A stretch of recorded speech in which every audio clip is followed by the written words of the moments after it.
listening to the Hour of the Time. I'm your host, William Cooper. Ladies and gentlemen, I'm proud to have as my special guest today William Morgan, who is one of the members of the Citizens Agency for Joint Intelligence and has been for some time. Now, that's all that we can tell you about his identity. You will hear from him his own story, what he's been doing, how he's been doing it, what kind of information he has collected for our organization, for the citizens of this country and of the world. And we're going to talk about, well, I guess you just have to call it undercover operation. This man has been undercover for the Citizens Agency for Joint Intelligence.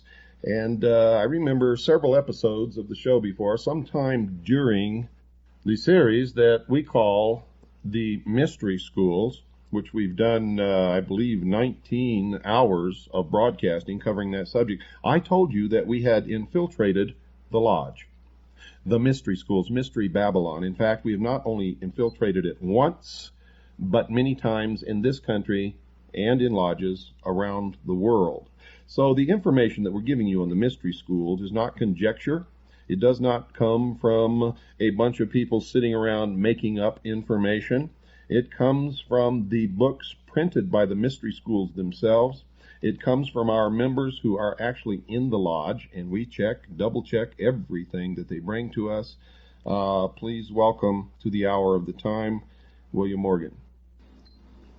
Thank you, Bill. You can call me Will, and I really appreciate that gracious and honorable introduction. Well, we're certainly appreciative of everything that you've done. Tell us, Will, how long have you been associated with the Mystery Schools? For over 2 years now. I became a Mason in June of 1991. And what happened? I mean, how did you ever even know about Freemasonry? At first, before I was exposed to your information, I was under the impression, as most people are, that they were a philanthropic organization dealing mostly with charity or possibly even in some way associated with unions. And as most CAGI members have come to know, that is entirely not the case. Did you have friends who were Freemasons? Yes, I worked with somebody who was a Freemason, and I've come to find out that that is usually the most common way that a person is exposed to the craft as they call it.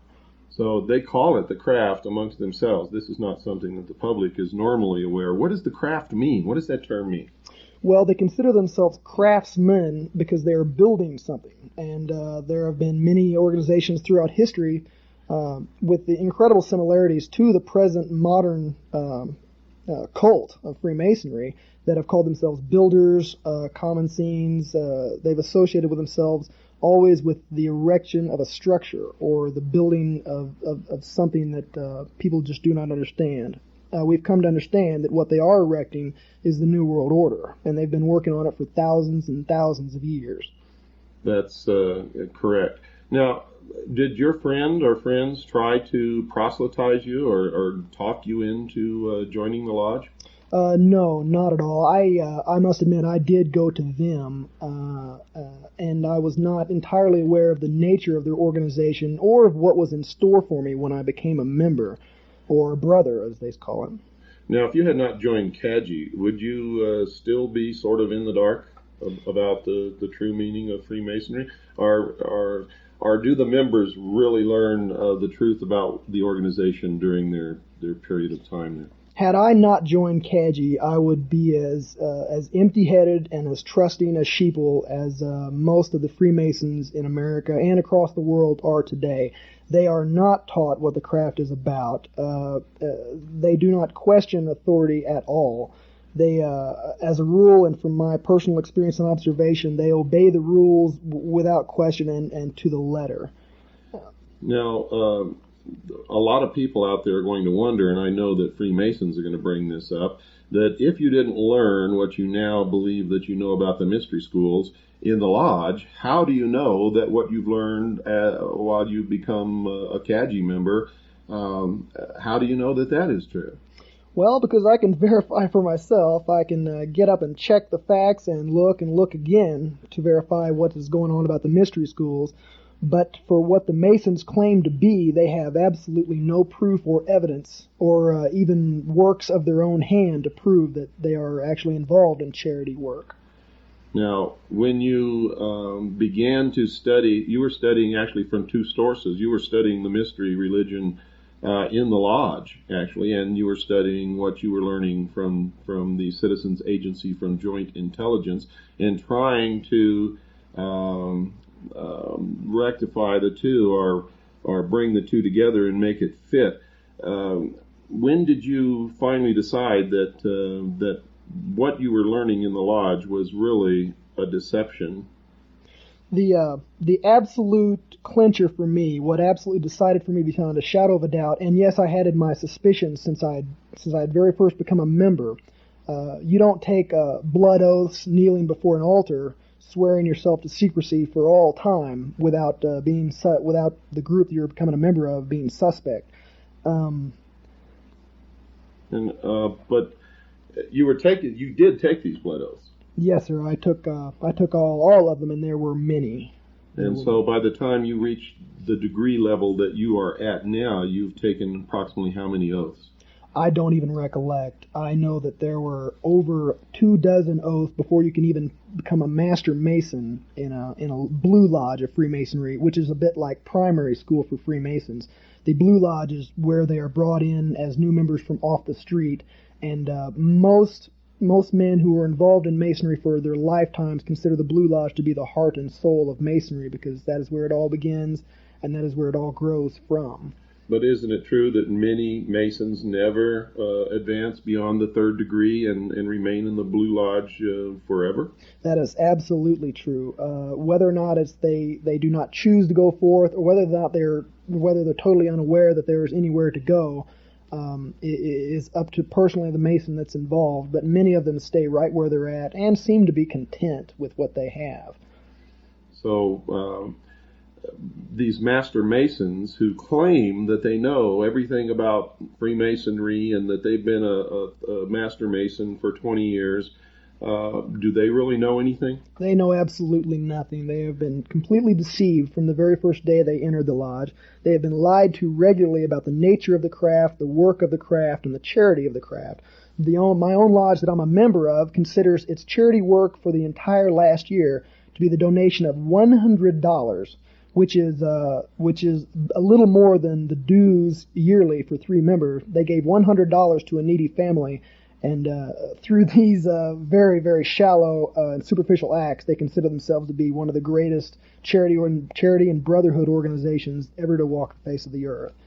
A recent thorough investigation of the Shriners, who have literally made their reputation upon the fact that they contribute tremendous amounts of money to charity, but the investigation disclosed that of all the money they take in, less than 3% actually goes to any charity. Were you aware of that?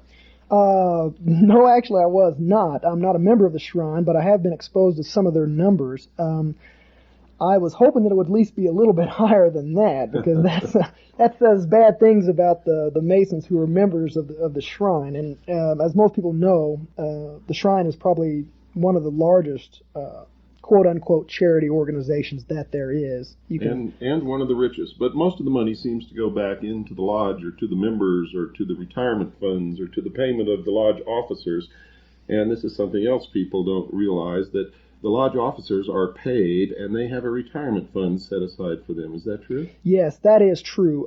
Now, this doesn't apply directly to all officers of the lodge. I myself am an officer of the lodge that I was indoctrinated into, duly elected member. They operate in that kind of manner with elected officials that serve 1-year terms. But there is an exception to this rule, and that is the secretary and the treasurer. And the secretary keeps the books, and the treasurer keeps the money, and that points a very big finger as to where the true power in every lodge lies, because these two gentlemen who held these offices usually hold them for years and years and years. And they're not elected, and they're not accountable. Is that correct? They are totally unaccountable. The treasurer will give one budget report at a certain time during the year, and I listened to this report not 2 months ago, and if an accountant in the business world attempted to give such a superfluous report to his boss, he would be fired on the spot.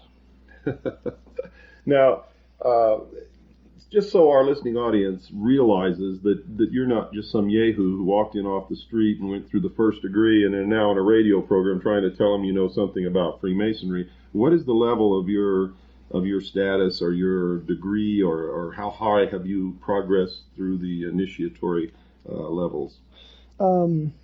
It's not exactly something that any thinking individual would like to brag about, but I have shot like a rocket up the ranks of Freemasonry.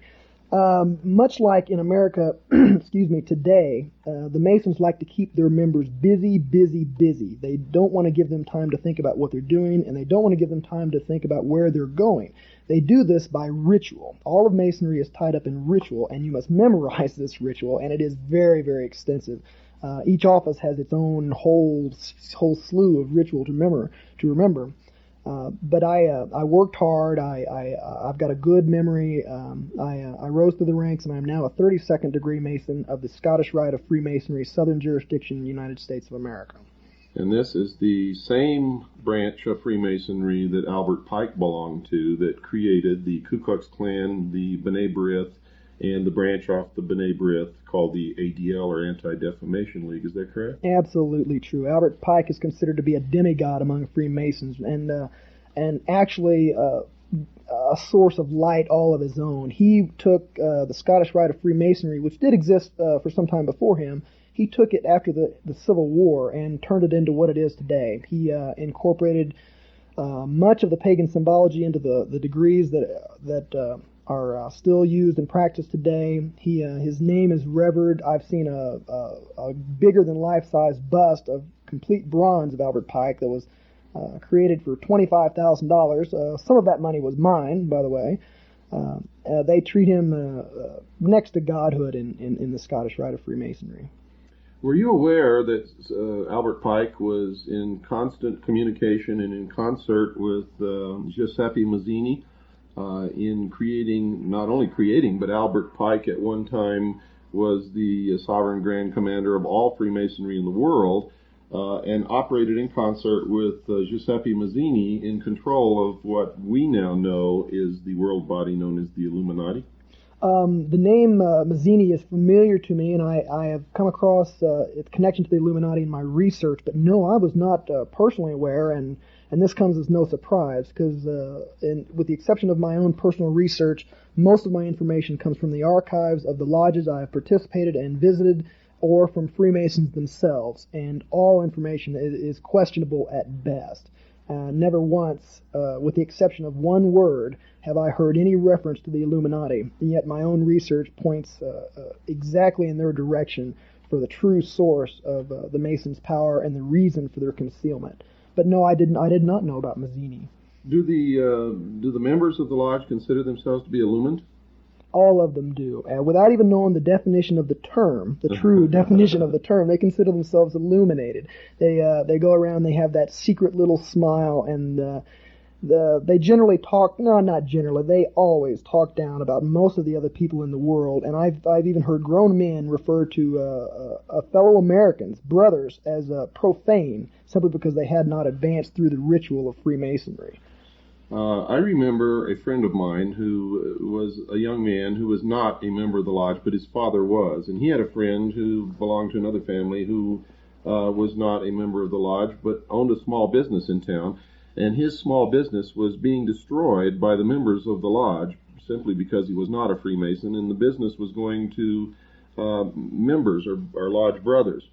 And he asked his father why his friend's family was literally being destroyed by his father and others who professed to be members of a fraternal organization existing for the benefit of the community. And his father told him, and I'll never forget this because it literally crushed my friend. His father told him this, quote, "If you are not one of us, you are nothing," unquote. Is this generally true? Is this the way Freemasons generally think about people who do not belong to their organization? I have personally seen Masonry interfere with family ties before, and yes, this is just how they look at the world. They consider the world to be profane, unilluminated, And this just goes hand in hand with the general attitude that is conveyed by all Masons, that they are on their road to their own form of godhood, and this manifests itself in severe racism. For all the people out there that may not be too familiar with Masons or Masonry, and this especially goes for members of minority groups who have often and usually continue to be excluded from Masonry, and especially for women, I'm here to tell you that you are not welcome in the lodge. You never will be, and you never have been welcome in the lodge. This especially goes for blacks, in spite of the Prince Hall Masonry, which is the biggest joke and the biggest scam and the biggest insult to any single race I've ever seen, and especially for women. They do not want you, and they consider you totally ineligible and unable to understand what they do. You told me something the other night that I found just incredible. You said that you could go to any Prince Hall Lodge in any black community and the doors would be open to you and you'd be welcome. But if one of those members or brothers of the lodge or the Prince Hall Lodge came to your lodge and tried to come in and participate in the ceremonies or whatever you call them, what would happen? It wouldn't happen. It just simply wouldn't happen. I, as a Caucasian Freemasonry, can visit any Prince Hall Lodge in the country and, as far as I know, in the world. I can also visit any lodge, period, across the world. I've been told through my initiation that I am welcome in any lodge, but this just does not apply to blacks. No matter that, even if the ritual that they go through, and I do not know this for certain, but I know it's similar. But even if the ritual were exact, even if the same form of quote-unquote illumination that they underwent was exact, they could not ever, and I sit in a lodge with Caucasian Freemasons. I've never seen a black Freemason sit in a lodge among Caucasians, and I don't think I will. Equal opportunity and affirmative action laws are just completely ignored and considered frivolous and a joke by all Freemasons. So the New World Order that they're bringing into being is going to be racist. Entirely. It has an Aryan background, and that is where it comes from. And that's been borne out by our research.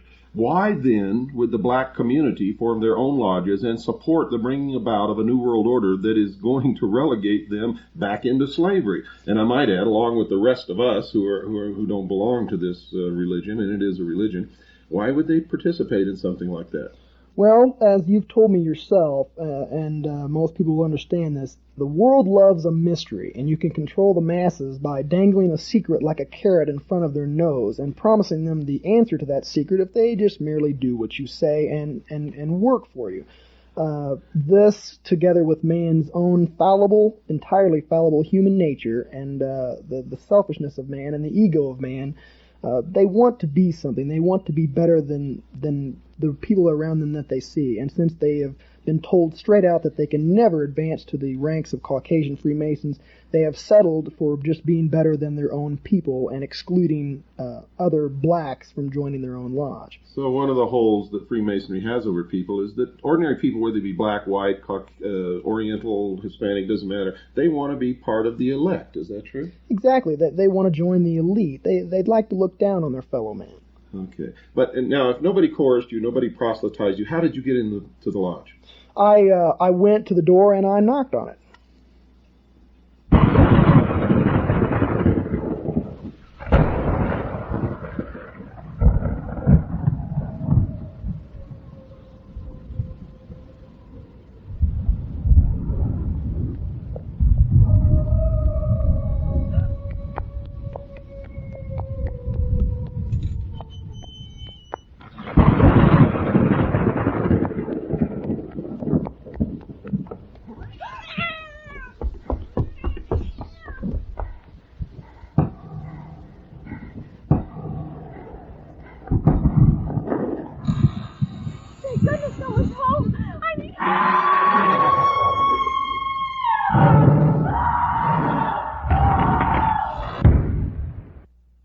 Time for our break, folks. Don't go away. I'll be right back after this very short pause.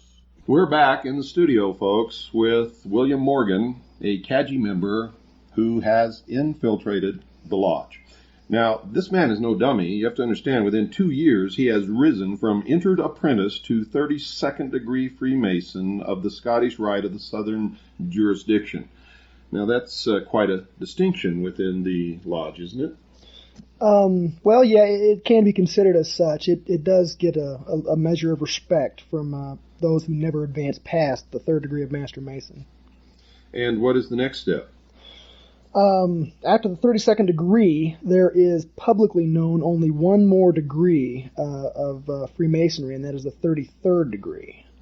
And you said publicly known. Does that mean that there's more? I suspect that there really is more. Do you know that for sure? No, I do not. I do not know it for sure. I've heard there's a man by the name of Reverend Jim Shaw who was he actually still is by Masonic law, who still is a 33rd degree Freemason. And when he became a 33rd degree, he knew another Mason who was going through the same ritual who said that he was going to advance even further because he had professed a support for the Luciferian doctrine that they preach. So what you have just said, this is coming from your mouth, a 32nd degree Freemason of the Scottish Rite. You have just said, I didn't prompt you, I didn't ask you the question. In fact, you just surprised me because I was going to lead up to this, but you just said the Luciferian doctrine. Can you explain that? I can explain that absolutely. Masons believe in light. It is a priority part of their entire ritual. Now, light to a Mason symbolizes knowledge and also intellect. And if you've paid attention to the Mystery School broadcast, you know who the patron god of intellect is. It is Lucifer, and in fact his very name means the farrier or the bearer of light. Luce is Latin for light and fair for farrier. This is the true god of Freemasonry, and this is also, to my great shame, the god that I knelt at the altar before and swore my blood oaths to. But when you did this, were you aware that you were swearing your blood oaths to Lucifer and not to the God of the Christian Bible? Absolutely not. Everything about Masonry says and publicly says that their God is the same God as any God, the God of Hindus, the God of Arab, the God of Christians. But it's just not so. It's a lie and it's a scam, and all you have to do is study paganism, nature worship, and the mystery religions of Babylon to see who that real God is. So you have done this study on your own, and you've checked out the publications and the doctrines and the symbology within your own lodge, and you've arrived at the conclusion that the God of Freemasonry is who? The God of Freemasonry is Lucifer, who is actually Satan, cast from heaven for one specific reason, and that is because he, like many other Masons, sought to attain godhood in his own time.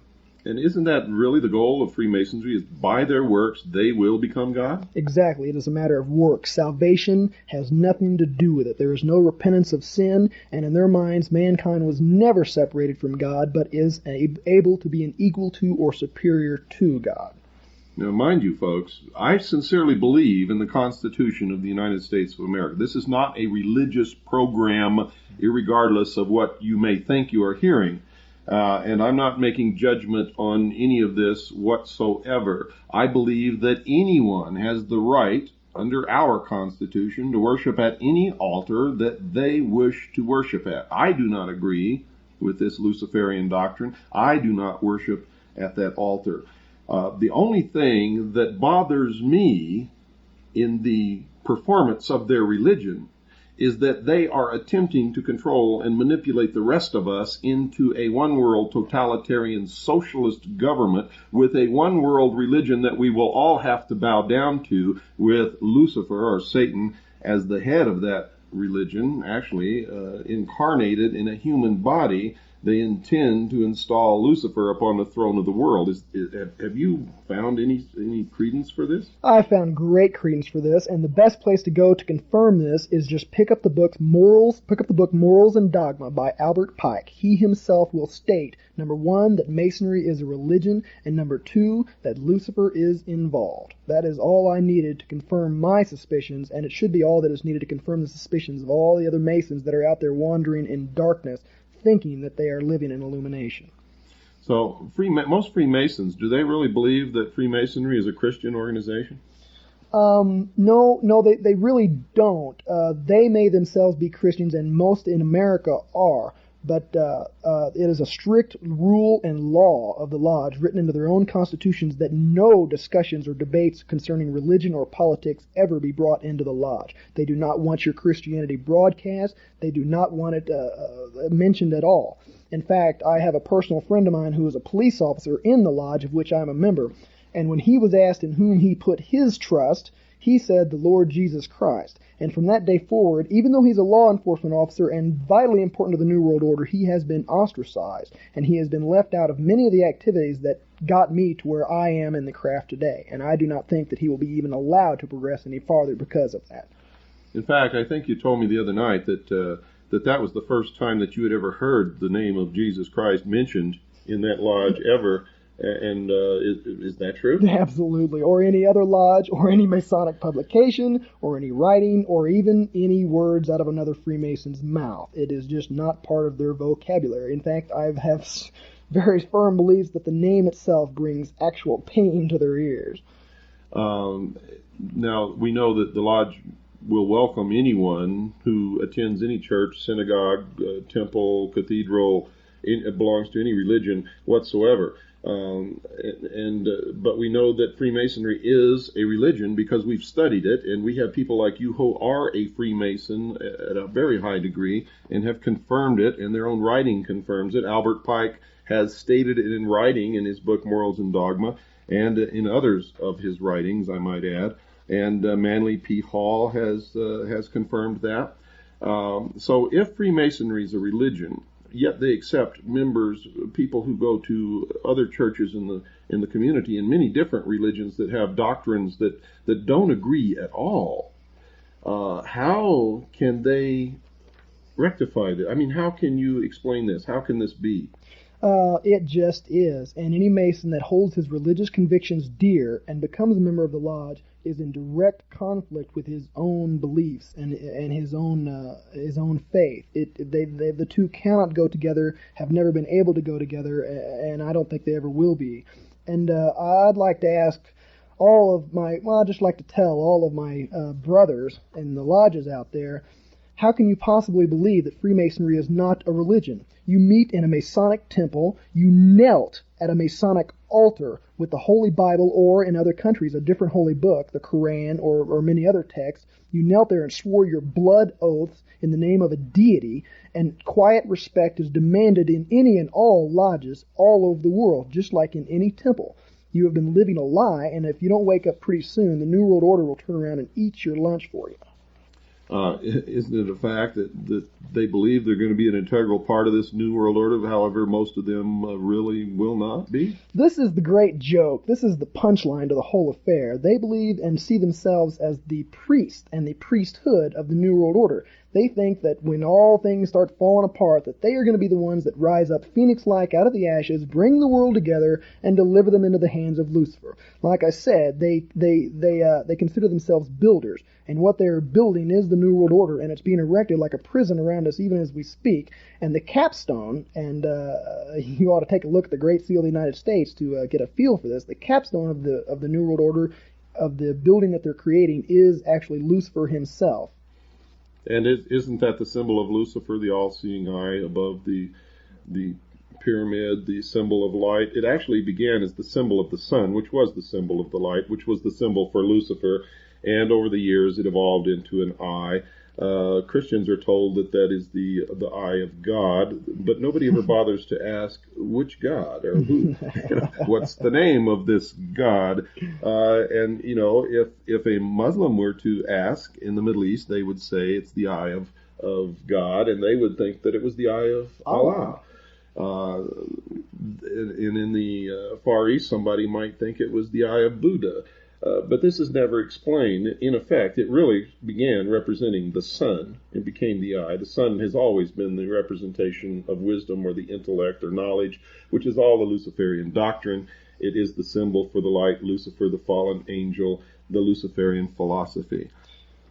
These are facts. This is just the way it is. I'm holding in my hand this very moment a official Masonic medallion that is handed out to many Masons as a gift, especially at entered apprentices. At the very top and taking up the main position in this medallion is the all-seeing eye.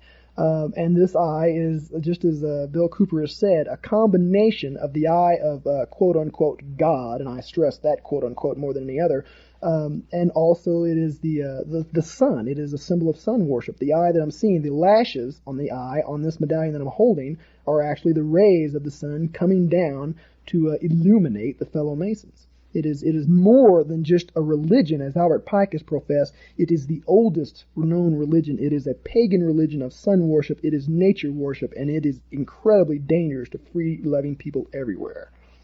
You wanted to read something from a book that you have there. This is a book that I highly recommend that everybody in the listening audience must read this book. You must read this book. You can find it at most religious bookstores, Christian or otherwise. They usually stock it. It's called The God Makers, The God Makers, by Ed Decker and Dave Hunt.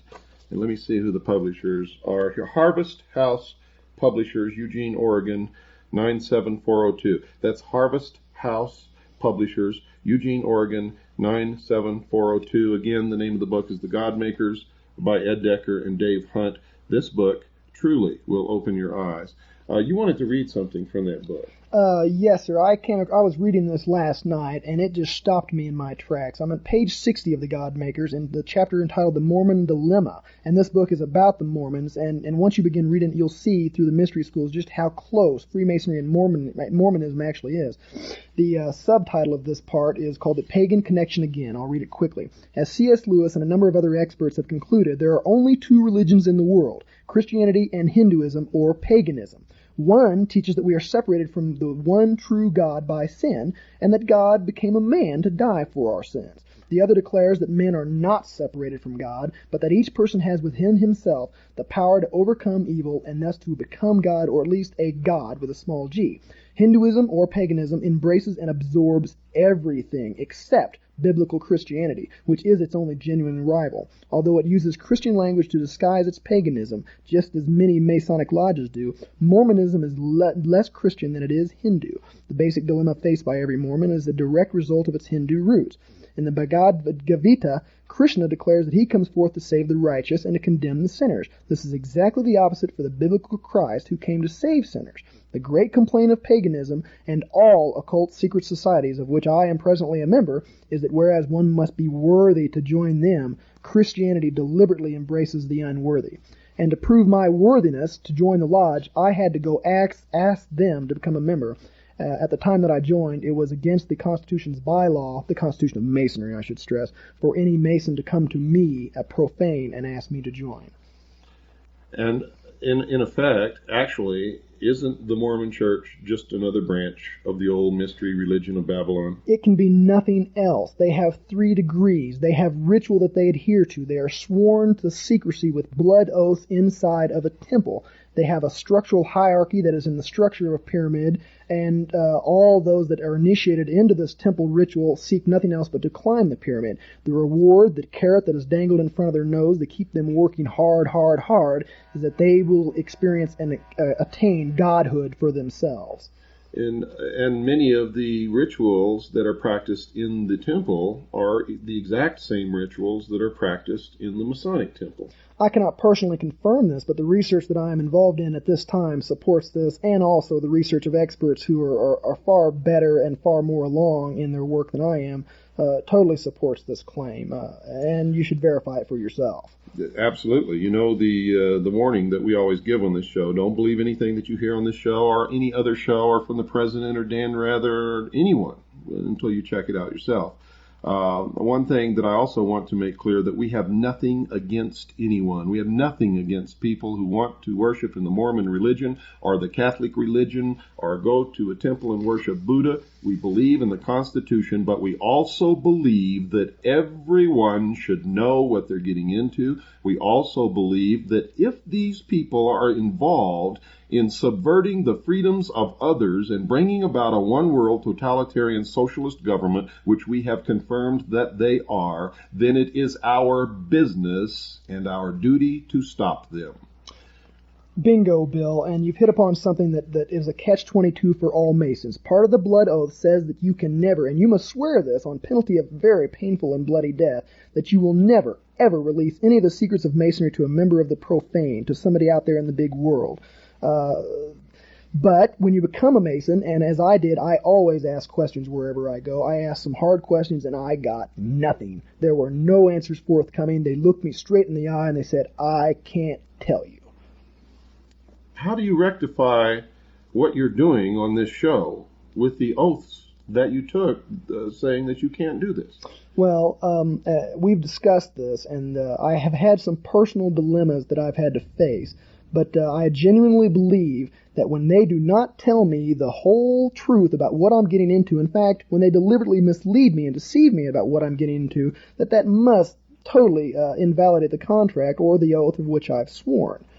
It just cannot be any other way. They have lied, and I have been honest, and I have been forthcoming to them, but they have not returned it as such.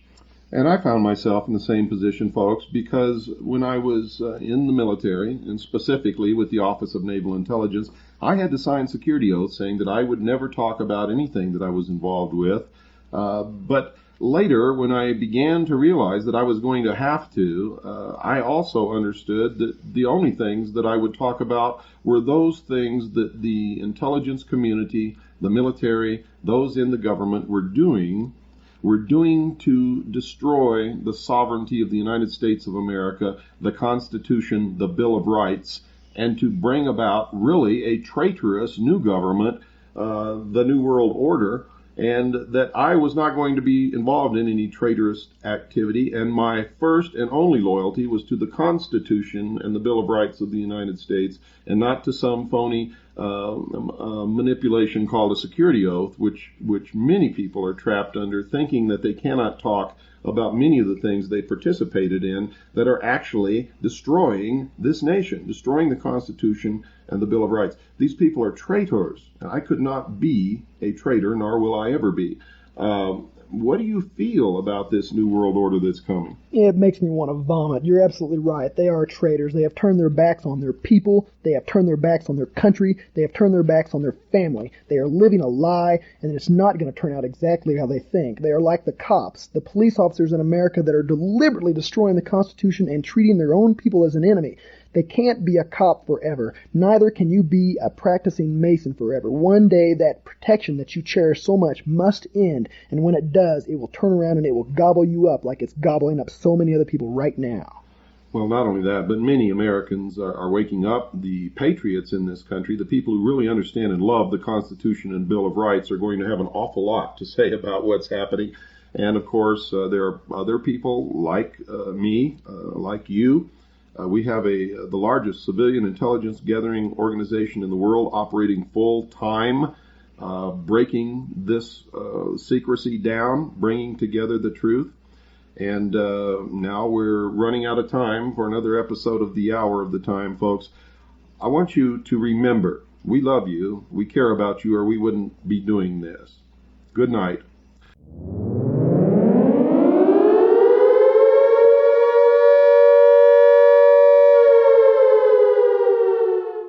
You're listening to The Hour of the Time. I'm your host, William Cooper. Will, welcome back to The Hour of the Time. Thank you, Bill. It's a pleasure to be here, and I'm really proud and happy to be here and doing what I'm doing. You know, I don't think a lot of people realize that you're risking your life by doing this. The oaths that you have taken, albeit because they were fraudulent, you thought that you were making an oath to the God of the Bible. And in fact, you were making an oath to Lucifer, which nullifies those oaths. But they still, the Brotherhood, the Order, the Illuminati, the Freemasons, could still carry out the threat of those oaths, which is murder. Is that not correct? Absolutely correct. No matter what I may personally feel about or what common law or the actual law may view about those oaths as taken, the Masons that are involved consider them to be absolutely applicable to any transgression, and they have been enforced, and the bloody punishments that are part of the oaths have happened to Masons before, and they will happen again, I'm sure. Now, you are what degree? Let's get that out for the people in case we have some new listeners tonight. What degree are you? I am a 32nd degree Freemason of the Scottish Rite of the Southern Jurisdiction of the United States. And what is the official title of that degree?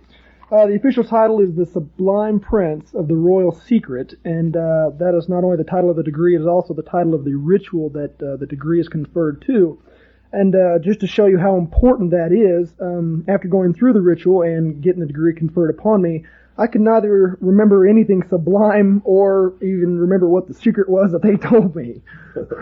Why is it that you couldn't remember the secrets of the degree? Well, that's a bit of a long story, and I won't go entirely into it, but it started off, the day I was conferred, began at 6 o'clock in the morning, and they just rushed through it. There was no memory work to do, as in the Blue Lodge, where a person has to memorize the ritual and then give it back. You just sit there and received in an audience-like capacity. And when it came to swearing the oath, you merely held up your hand and said, "I do." You also did take that oath on kneeling on one knee, as you did in the Blue Lodge. Now, we talked yesterday after we recorded the last program that aired, I believe Friday, on WRNO, and this will air on Monday on WRNO. It will air at a different date on WWCR. So if you're listening on WWCR, don't let these dates confuse you.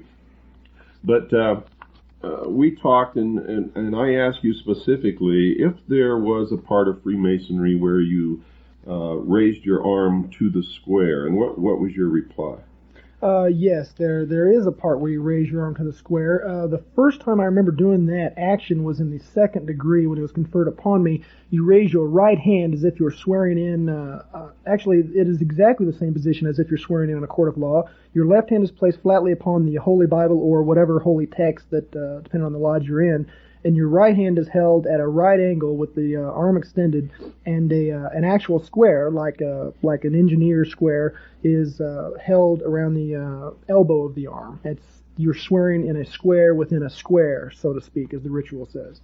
Now, if a Freemason were speaking in front of a group of what Masons call the profane, would it be fair to state that if the speaker stated something about when he raised his arm to the square, that this could be a recognition signal to notify other Freemasons in the audience that he was indeed a Freemason? Knowing what I know, I could hardly see it as anything else. There's no square involved in any other oath swearing ceremony that I've ever heard of, ever, not in a court of law. Only a square is involved in Masonry. It's one of the primary tools that are symbolically referred to in all the ritual of the Blue Lodge. Now, many of you have heard this statement made by someone that you all listen to, and I want you to make that connection for yourselves. If you can't make that connection for yourself, then there's no need to telling you any more about it anyway. Let's get into some of the ceremonies. How does this start? It begins in the Blue Lodge with the first degree of entered apprentice, and it goes up, and you've actually traversed 32 degrees of initiation. Are there side roads off of this? Yeah, well, it's a bit difficult. The Blue Lodge is where everything begins, and the Blue Lodge where Mason is initiated at is called the Mother Lodge from that time after, in specific reference to him personally. Now, once you get past the third degree, become a Master Mason in your Blue Lodge, you are able to hold an officer, or hold a chair as an officer inside the lodge, and you can spend up to 10 years going through the chairs and becoming an officer. But after that, you can either go to the Scottish Rite or the Yorkish Rite. There's a fork in the road of Masonry, and the Scottish Rite is by far the most popular and undoubtedly the most powerful. Now, the York Rite has 7 degrees. Is that true? True. The highest of which being the Knight Templar degree. For all those people out there who think that the Knights Templar are in no way associated with Masons, you're dead wrong, and you haven't done your homework. In fact, the Knights Templar, when they first began as an organization on the Temple Mount in Jerusalem, were not an order commissioned or ordained or approved or even recognized by any church, much less the Catholic Church, but were, in fact, an order of the mysteries. They began with 7 degrees, and the 7th degree was the highest degree. And later, as they added degrees, when the Knights Templar were persecuted and In fact, many of them were put to death. Others were driven into hiding in other countries. In some of the countries, they just changed their names and continued the order. They eventually reached a number of degrees, which was 33. And I took that right out of a very old textbook on the secret societies, which we'll talk about some in a later program, and we'll get into that. But what is the significance that you've been told of the system of degrees? Why do you have to go through this?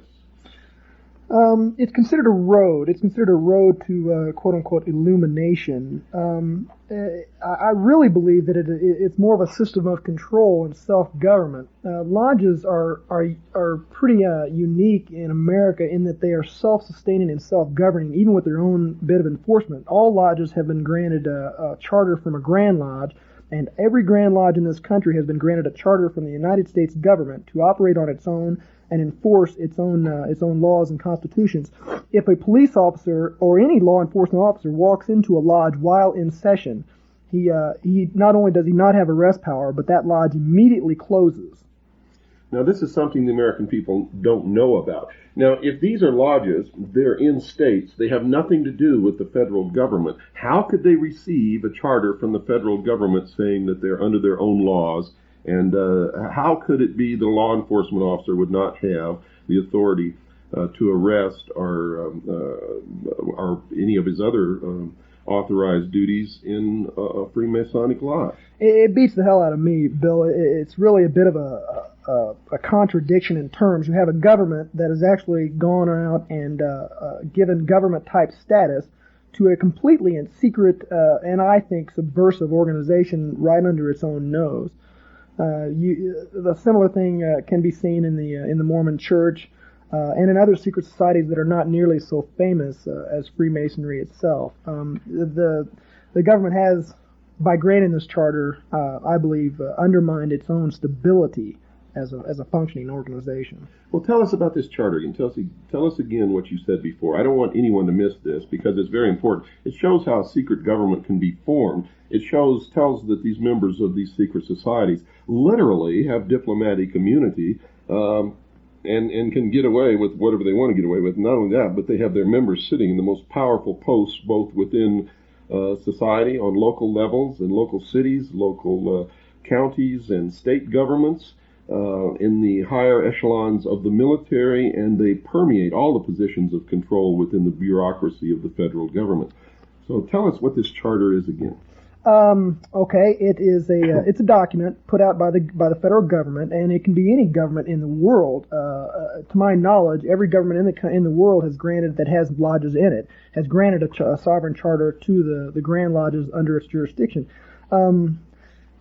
I really haven't done enough research to speak at length on the nature of the charter or what it exactly implies universally for Freemasonry, but I do know for a fact that a law enforcement officer, and we have many law enforcement officers in our lodge, from state troopers to policemen to military policemen, they're not cops when they walk into the lodge. They leave their power, their badges, and their guns outside, and they do so willingly.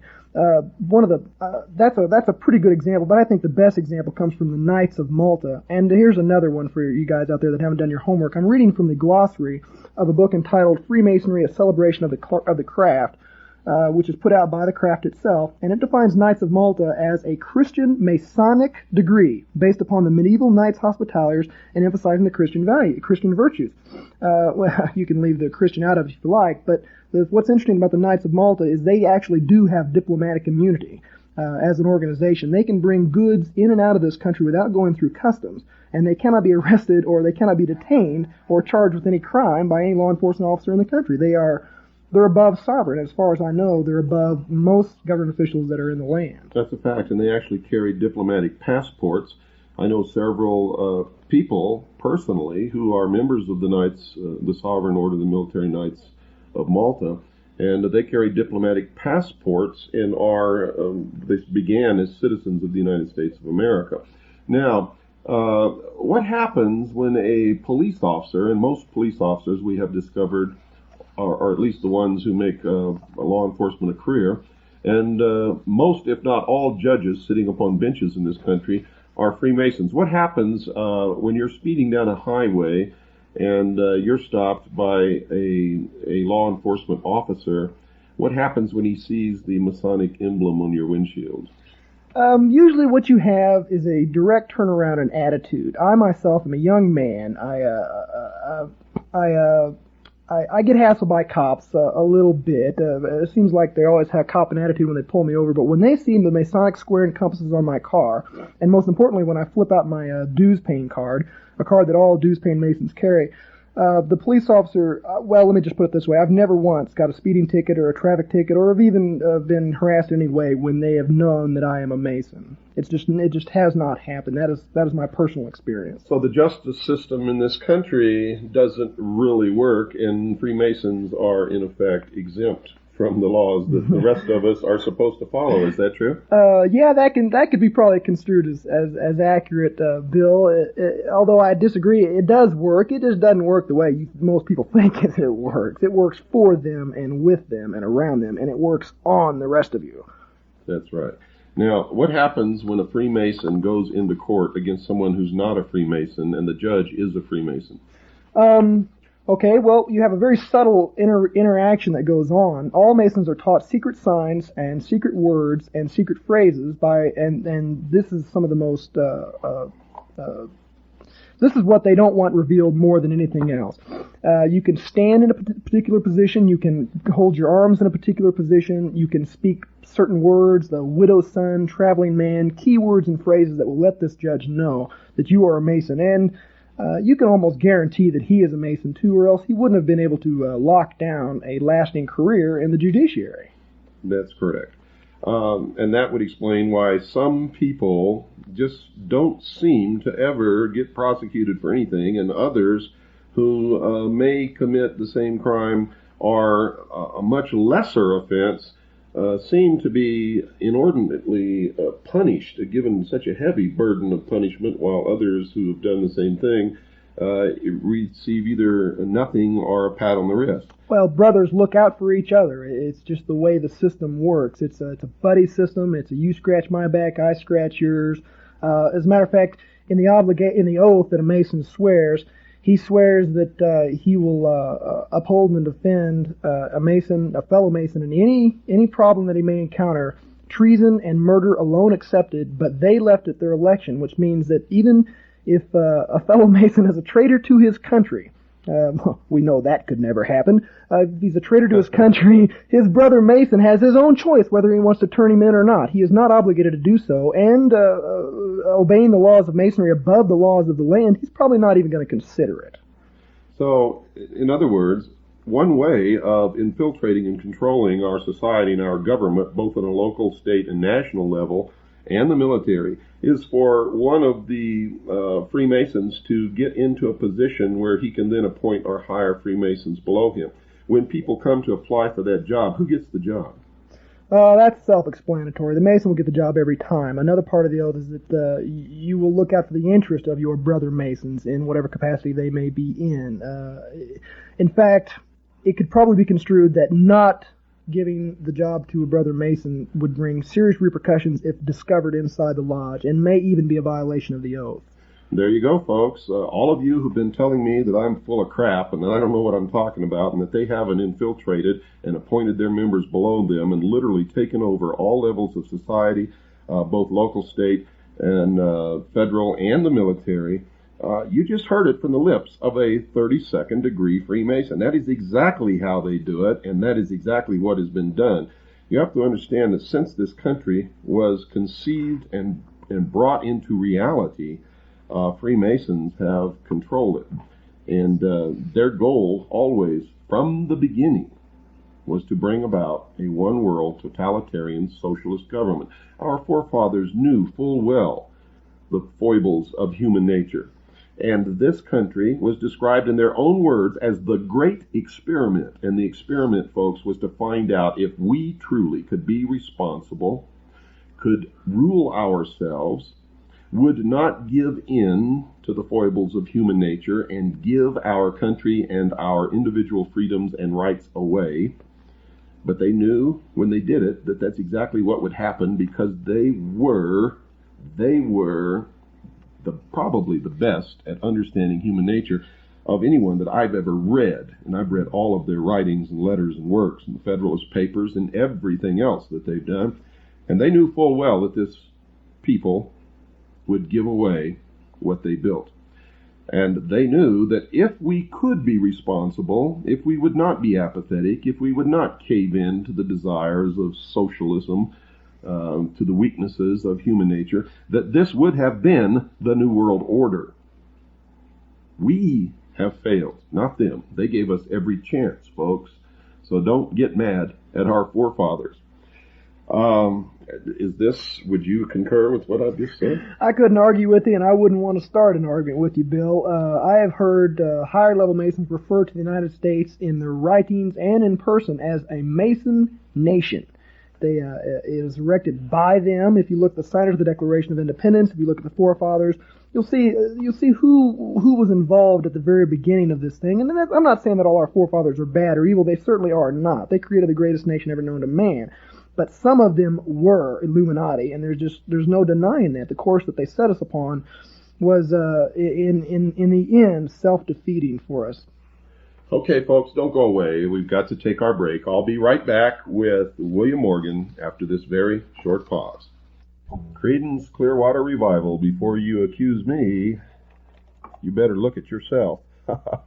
Boy, does that apply on this program. You Freemasons out there, all members of all the secret societies that are subverting the Constitution of the United States, the Bill of Rights, I call them cockroaches. I don't know what the rest of you call them, but that's what they are. They claim to be looking for the light, but every time you turn the light on them, they scurry under the sink, run for cover.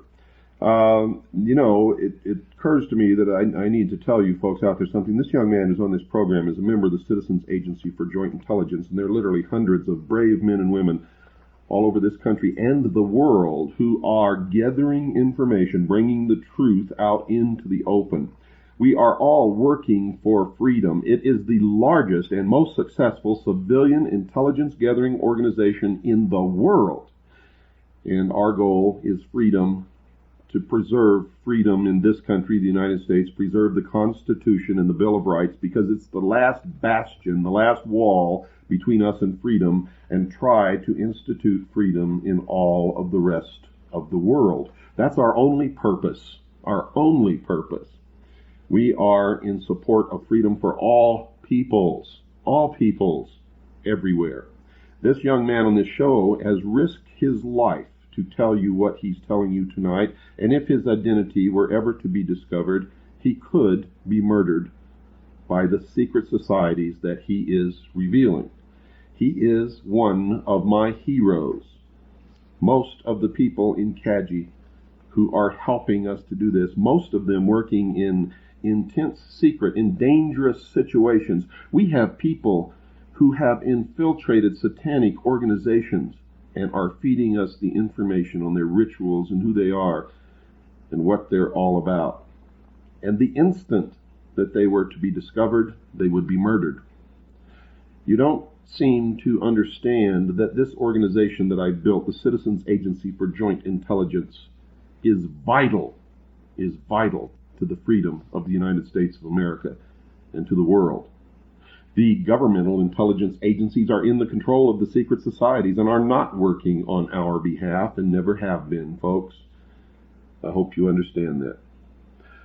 Let's go back to Will. You've got something in front of you, and I believe it's a list of Freemasons throughout history that people would recognize their names, and if they don't readily recognize their names, they could go to any reference book and find these names and their biographies in any library. Would you like to tell our listening audience who some of these people are? Yeah, there's some really names that you'll really recognize here. But before I do, let me thank you, Bill Cooper, for reminding me that my brothers might murder me just for telling the truth. Here's one.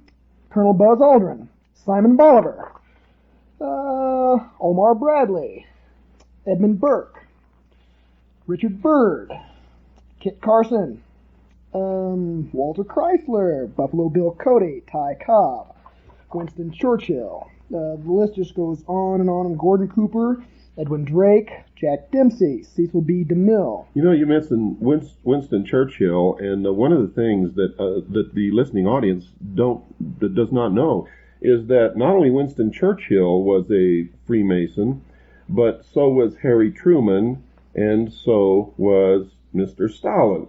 So when they had their meeting at Yalta, here was three 33rd degree Freemasons deciding the fate of the world. And for all of you who couldn't figure out why they made the decisions that they made at Yalta that so screwed up the world, now you know. Please continue, Will. Thanks, Bill. Yeah, they should have just held that Yalta meeting in a lodge and been a bit open about it. Okay, here's some more for us. Duke Ellington, Henry Ford, Benjamin Franklin, Clark Gable, John Glenn, Gillette, Richard Gatlin, inventor of the Gatling gun, Samuel Gompers, Prince Hall, Manly Palmer.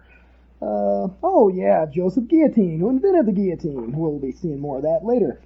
Oh boy, there's just simply not time. Edgar Hoover, Sam Houston. Oh. For those of you who did not understand his reference to, we'll be seeing more of the guillotine later. When the New World Order actually succeeds in taking control of the world, executions will be public, and the secret societies believe in blood atonement. In other words, you can only atone for your wrongdoing by your works or by the shedding of your blood atonement. So in these public executions, there will have to be the maximum amount of blood. Public executions will be held as a object lesson to the rest of the population, not to oppose the New World Order, for it is the most terrifying experience to see someone literally beheaded, is intended to cow everyone else, and will be, in fact, a ritualistic sacrifice to the god of the secret societies, who we all know now is Lucifer, also known as Satan. Yeah, you know, Bill, it just dawned on me just what a fun guy you really are. Here's a short list of presidents of the United States who have been Masons: George Washington, James Monroe, Andrew Jackson, James Polk, James Buchanan, Andrew Johnson, James Garfield, William McKinley, Teddy Roosevelt, William Taft, Warren Harding, Franklin Roosevelt, Harry Truman, Lyndon Johnson, Gerald Ford, and I also know for a fact that George Bush is a Mason and that Ronald Reagan was made a Mason on sight.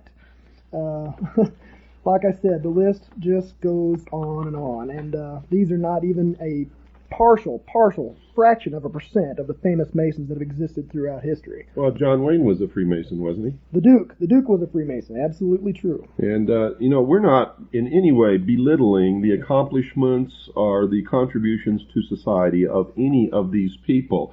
We just wanted to let you know that this covers all areas of society, all levels of society, all occupations, and that many famous people whom you all recognize have been or are members of these secret societies. Now, many of them are taken in as window dressing. In other words, they don't really know what they're a part of. They're told that it's a fraternal organization existing for the good of the community. And of course, in any organization, if you can get famous celebrities to belong, that's a feather in your cap, because the public, for some reason, thinks that if a celebrity belongs to something, then there can be nothing wrong with it. What sheeple, what total crap. But that's the way people believe. That's absolutely true. Most of the celebrity names that I mentioned in this list are there just simply as window dressings to give a good appearance to the craft, but some of them absolutely are not. And I'm reading from this book published by Masonic Publishing Company, and it states that Joseph Smith, founder of the Mormon Church, was absolutely and undeniably a Freemason. Did you find Giuseppe Mazzini in there? Yeah, I sure did. I should have done my homework. It's Giuseppe Mazzini, 1805 to 1872, Italian patriot. He was also one of the best friends and correspondents of Albert Pike, who was the head of World Freemasonry for a while and the head of the Scottish Rite of Freemasonry in this country. He established, with others, the Ku Klux Klan, the branch of Freemasonry known as B'nai B'rith, which the ADL operates out of. And the ADL, folks, for those of you who don't know it, are under intense investigation now for spying upon agencies and departments of the United States government and police departments, and actually stealing records and passing them on to the secret societies and to the state of Israel. So you'd really better wake up out there, and don't give me this stuff that it's the Jews, that it's the blacks, that it's this, it's that. It's not. It's not. Ordinary people like you and me, I don't care what their skin color is, I don't care what their religion is, are just like you and me, and all they want to do is live in peace. There are elements and organizations and people belonging to all the different ethnic groups, all of the different religions, all of the different organizations, corporations, governments, anything that you want to name belong to these secret societies. The Jews have been used as scapegoats throughout history. The Freemasonic organization and the secret societies in general are racist. They believe that the races, the white Caucasian races in Europe, Germany, England, are the superior race, are the real Israelites. They are the ones who have orchestrated and brought about the state of Israel. They are the ones who maintain the force of Zionism active in the world. The Mormon Church is a great part of this. If you just get down and dirty on this, you'll find that what I'm telling you is absolutely true. And one of their main weapons that they use against us is to divide us against each other, so that while we're running around stabbing each other in the back, they are putting the chains on all of us. And when are you people going to realize that and understand it? All during the Cold War, there were no Russian families sitting around their table plotting on how to do away with Americans, and there weren't any American families doing that either. All of us were concerned with our children, with putting food on the table, with educating our children, with trying to build some kind of a good life. That's all that ordinary people care about. It doesn't matter what race they belong to, what religion they belong to. Bravo, Bill. If there's a lesson that the listeners can go home with, it is that stop this racist divisionism, come together and see the enemy for who it is. Like I said on the last program, you cannot enjoy the protection of the secret societies forever. With a little bit of homework, you can find out who financed Hitler in World War II. And anybody that knows history knows that as soon as Hitler got to where he was at in power, who did he initiate a pogrom against? It wasn't just Jews. He got rid of all the Freemasons who were the window dressing in Germany and in Austria, who put him where he was at and protected his interests. He zapped them. He nuked them. They were gone. They joined the Jews and the Gypsies in the concentration camps, and they were never heard from again. And to this day, many German Freemasons wear a small flower on their lapel in remembrance of that tragic event. You cannot enjoy that protection forever. You are doomed to fail if you depend on these people for your life. That's correct. And remember, the primary method that they use is this. Conflict creates change. They create the conflict that they know will bring about the solution that they want. They get it to appear as if the people are screaming for the solution, and then they give it to them, something that the people would never have accepted in the first place. But remember, conflict creates change. They believe in the Hegelian principle of conflict resolution. You have a thesis, an antithesis, and the clash of these two creates the solution to the problem which they've been aiming for all along. Now, you also have to understand that controlled conflict creates desired results or change. So the method of bringing about controlled conflict is to have your people leading both sides of the conflict. So when you talk about Republican or Democrat, forget it. At the highest level, they're both the same. When you talk about populist versus communist or whatever it is, forget it. At the highest level, they all belong to the same organization. When you look around in the Patriot movement, remember, most of the leaders in the Patriot movement are on the same side and belong to the same organizations as the leaders of the secret societies that are trying to destroy this country.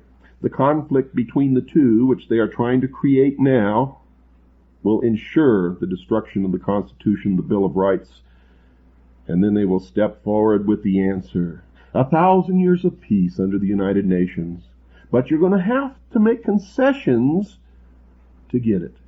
You're going to have to give up your freedoms, your individual rights. But they will protect you.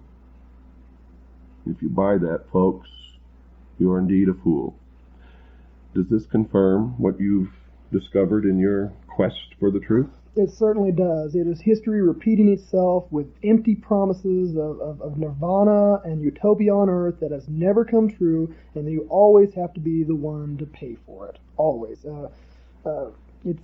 It's just, these people do not believe in a fair fight. They do not join a race that they have not fixed. They don't take those kind of risks. Okay, you've got about 10 seconds. If you had the ability to say something to the American people and to the world, what would it be?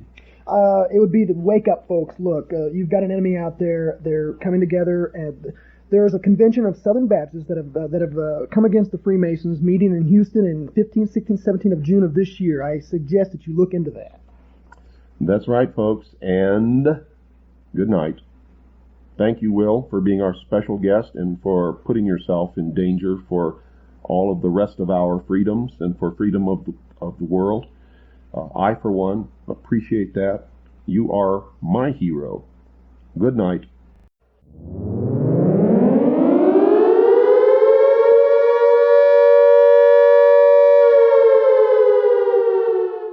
I'm William Cooper, and you're listening to The Hour of the Time. Welcome, Will, once again to The Hour of the Time. Thanks, Bill. It's a pleasure to be here. Tonight we decided that we're going to talk about some of the symbology connected with the rites of Freemasonry, the secret symbols of identification and things of that nature. Wherever you want to start, go right ahead. Okay, well, all the important symbols and passwords are incorporated into the first 3 degrees. The handshake, I think, is the most widely used Masonic symbol. It consists of an ordinary handshake, except the thumb of the person who is a Mason goes onto the third knuckle of the right hand of the person he's shaking hands with. If you've ever shaken hands with somebody and they seem to have a funny grip, or possibly even, I always thought it seemed kind of feminine to me because the hand just wasn't strongly wrapped around your hand when you're shaking hands with somebody, you can have a pretty good idea that they're trying to feel you out and see whether you're a Mason like they are.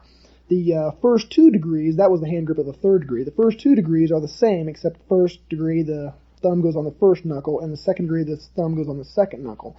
But those are very, very rarely used. And in the Master Mason, or the 3rd degree, the thumb is on the 3rd knuckle. That's correct? Yes, sir. And how would you reply to that if you were, in fact, a Freemason?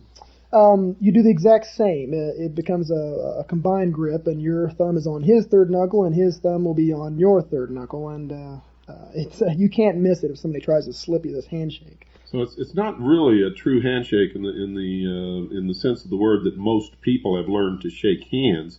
You don't have a full grip of the other person's hand, but rather you just have a sort of a loose grip on their fingers, and your thumb is either on the 1st, 2nd, or 3rd knuckle, and you're sort of digging with that thumb to try to get a reaction to see if the other person is indeed a Freemason, and at what level. That's true. That's true. And if they do not respond as such, the person will withdraw his hand quickly. But if he's not sure, he'll seem to kind of extend his grip just a little bit to kind of give you a chance to return the sign. They call it a sign.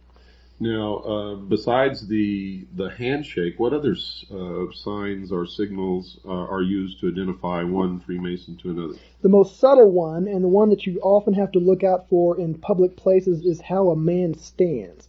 The position of his feet will be a dead giveaway. Most people stand in just a leisurely position with their feet pointing outward just slightly.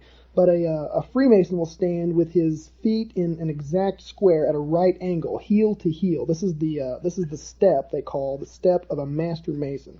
The step of an entered apprentice, a 1st degree Mason, is where the feet form a sort of T with the heel going to the cup of the other foot, and the 2nd degree is an inverse of the 3rd degree with another square being formed.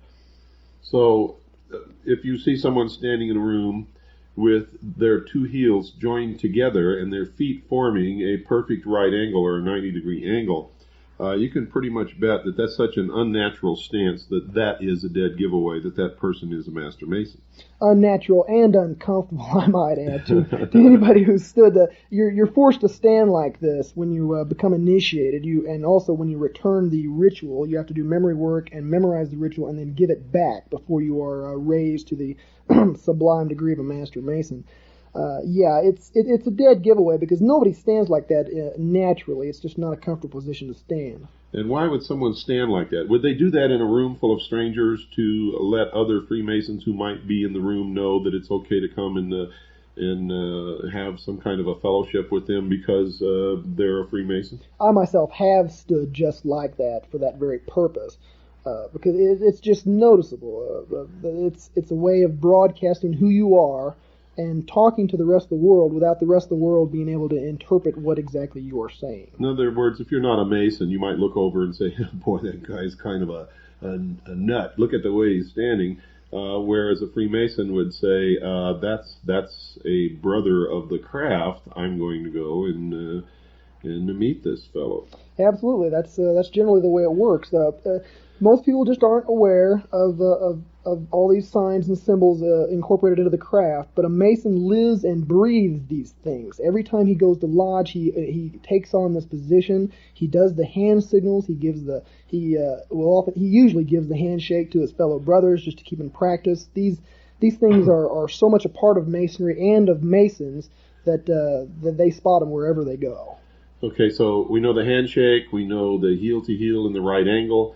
We talked in the last broadcast about I raise my hand to the square or I raise my arm to the square. And what are some of the others?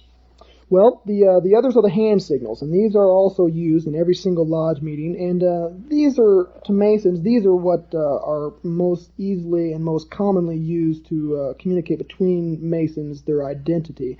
Of the first degree, the hand signal is you take your left hand, palm upward, and put it near your waist, and then your right hand, palm downward, just above your left hand, forming a bit of a cube, and you hold your hands like such, and that's the symbol, the hand signal of the first degree.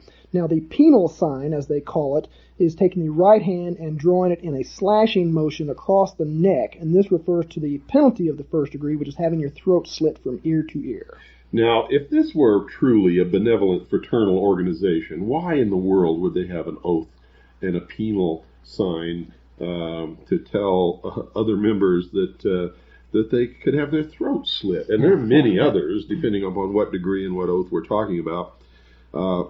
Why would they do that if they were really and truly a benevolent fraternal organization, bearing in mind that grown men take their oaths very seriously if they understand the oaths and they're not being defrauded or lied to when they take the oath, and fully intend to carry out whatever oath that they take. This is not a joke. They're not children. This is not play on the playground. The question answers itself. You're absolutely right. This is not a joke. In fact, it's deadly serious. These are the heart secrets of the majority of the craft, even though they're not illuminated brethren, even though they don't really know what's going on around them or what they're doing. They have sworn to keep these secrets above all else because if a non-Mason or a member of the profane knows these secrets, he can just walk right into a lodge and sit down and be exposed to everything within. I hope you're listening, folks. Now, just for the benefit of our listeners or someone who may have just tuned in, are any of your fellow brother Masons out here who may be listening? Now, you took the oath, but you're revealing the secrets. Why are you revealing the secrets if you took the oath? Because I took the oath under a fraudulent contract as such. I was told that it was a benevolent organization, that it dealt with charity, that it was arranged around God. All three of those things are bold-faced lies, and I can prove their falsehood. In fact, anybody can prove their falsehood with just a moment's bit of research. There are many more reliable sources than I for information that you can go to find out the true nature of this craft.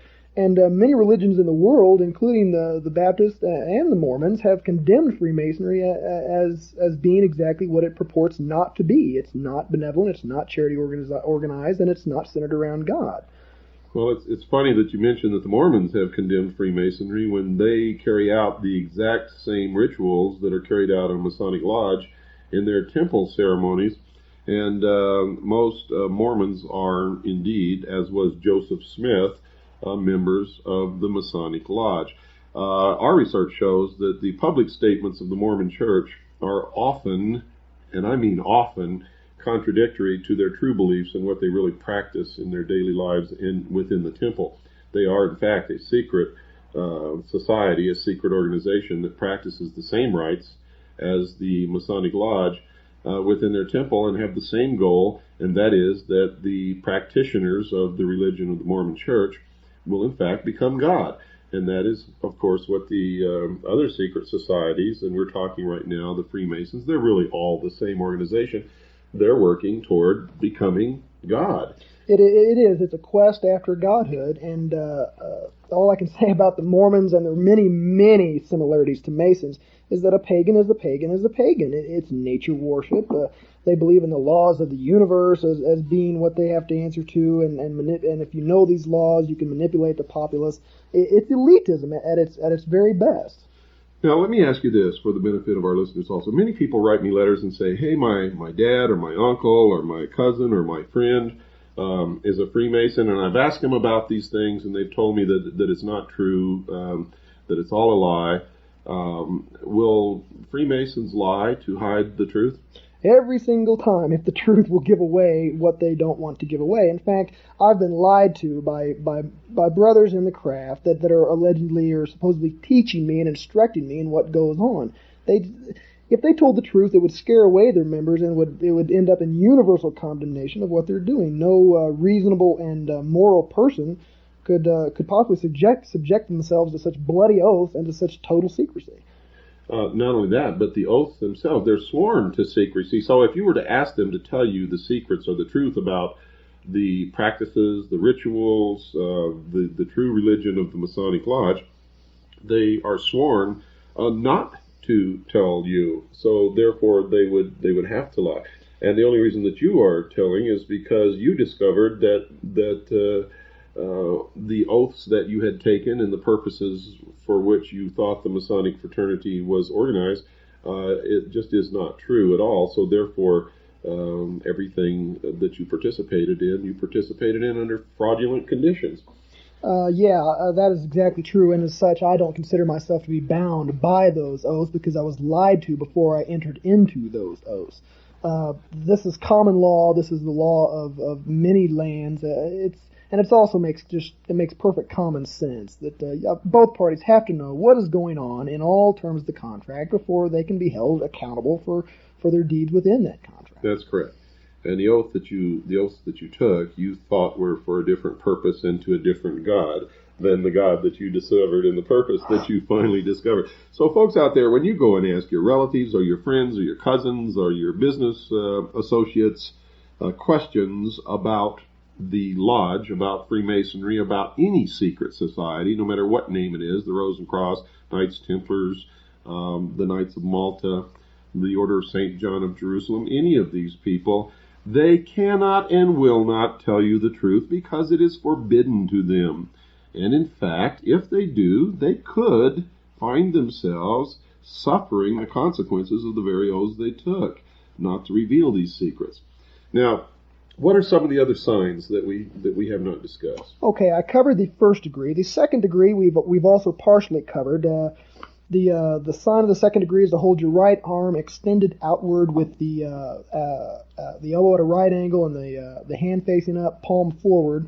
And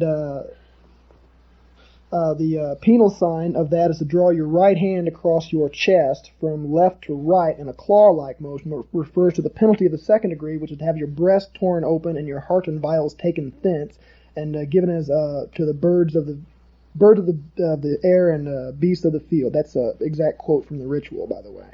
And the third degree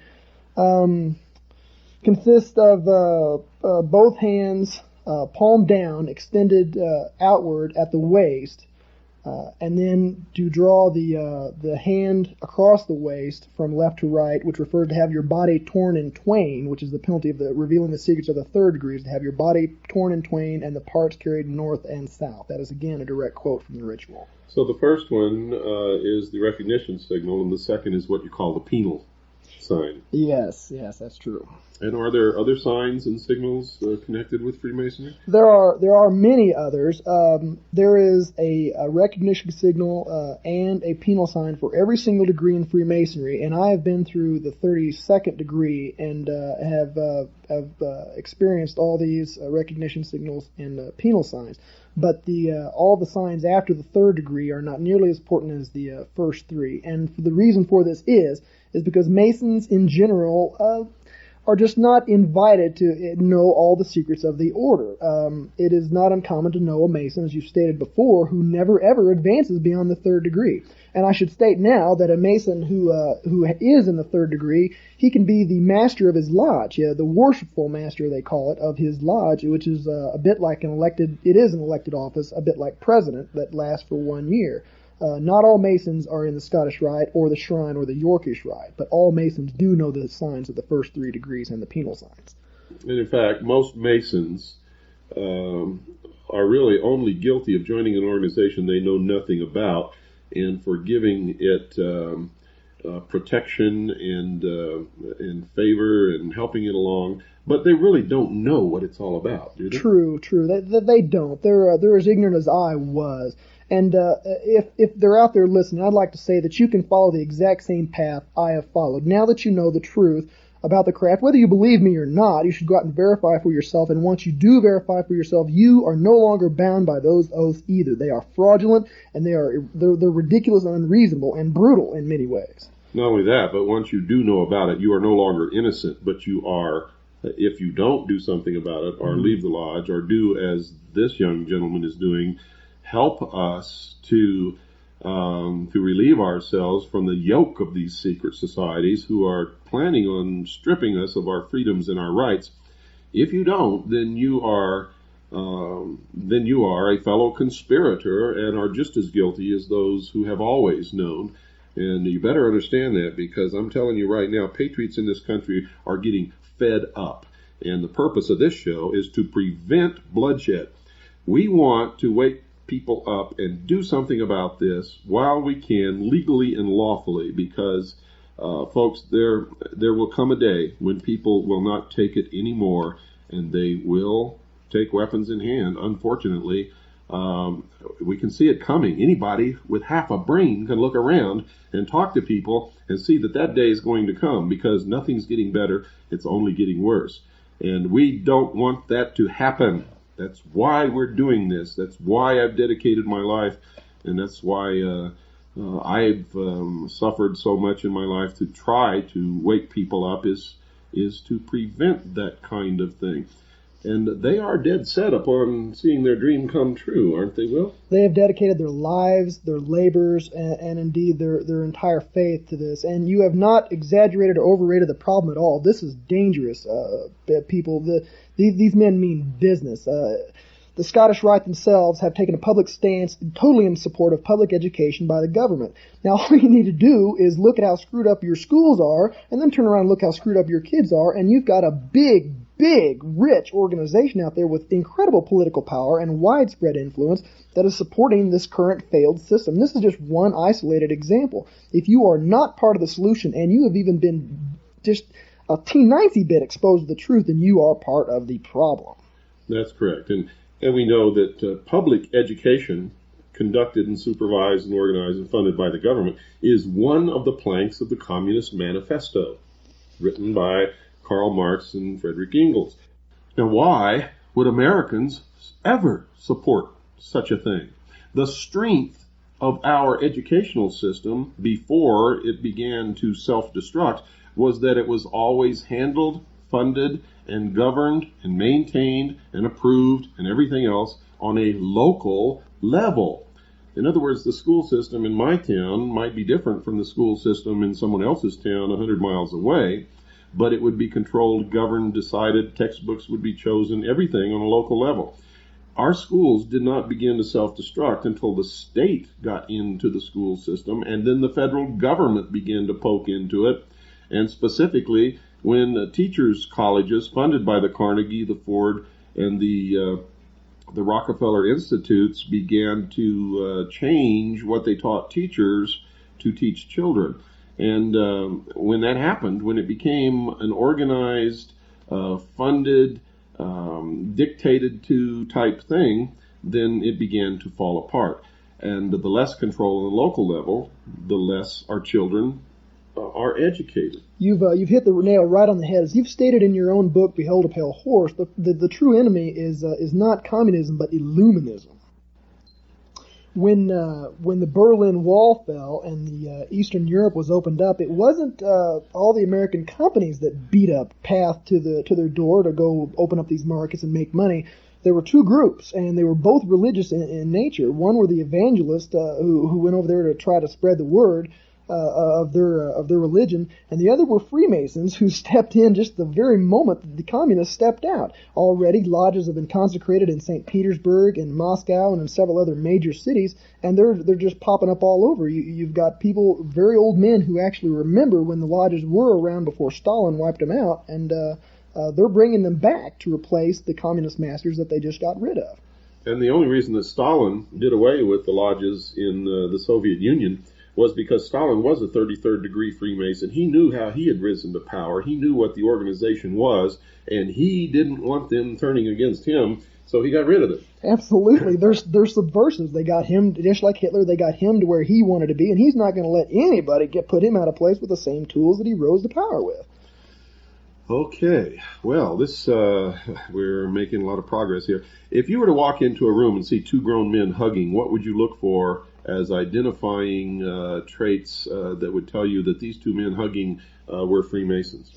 There is a certain patterned ritual that goes that has something to do with that. It deals with the interchange of one of the most secret passwords of Freemasonry, and you must stand foot to foot with another Mason, knee to knee, hand to back, and mouth to ear, and then whisper the secret word in a very low voice. I'm not going to do any of those things. I'm just going to tell you the word is Mahabam, and I don't even know what it means, but I do know where it comes from, and it comes from the ancient Hindu religion, which is the original pagan religion, and many of the other secret words in Freemasonry are of an exact same source. And they call this the 5 points of fellowship, do they not? They do. You've done your homework, Bill. Well, I know more about Freemasonry and the secret societies than most members of Freemasonry and the secret societies ever will. I was, as I've told my listeners, and as I've published in my book, a member of DMLA when I was a teenager. I went to exactly 3 meetings, and DMLA, folks, is a branch of Freemasonry for children, for teenagers, actually. And I attended 3 meetings, and my father was transferred to Japan, and I never attended another meeting ever. But I do believe that that's what got me, in fact, I know it is, that's what opened the door for me to enter as a member of the Office of Naval Intelligence many years later. When I filled out my forms for security clearance, there was nothing on there for the Order of DMLA, but I knew that it was a branch of Freemasonry, so I checked Freemasonry. And by golly, all of a sudden, things began to open for me that had never opened for me before, and which most people who are not Freemasons find impossible to enter into. And I was surprised for a while and a little mystified until I discovered the real reason. But every member of Naval Intelligence that I ever met was a Freemason, and most of them wore their rings. What are these rings? How can someone identify the ring of a Freemason? Sticks out like a sore thumb. It looks a bit like a fraternity ring or a football ring or any other signet ring. And on the very top of the ring will be a square and compass set in what looks like a large A shape, with the square on the bottom and the compass on the top. forming what looks a bit like an A, but it's not. You can tell how seriously one takes their position in the craft. The Masons, who are really there for genuine reasons, philanthropic and charity work, they have their square and compass facing to them. And those that are trying to impress and enforce the buddy system that got you in naval intelligence and the back-scratching whole thing, they wear theirs facing the outside to tell everybody else in the world who they are. But really, the only ones who really know, unless you were to ask them what that ring meant, are our fellow craft Masons. Absolutely. I shouldn't say fellow craft, that's the second degree. Our fellow brothers of the lodge.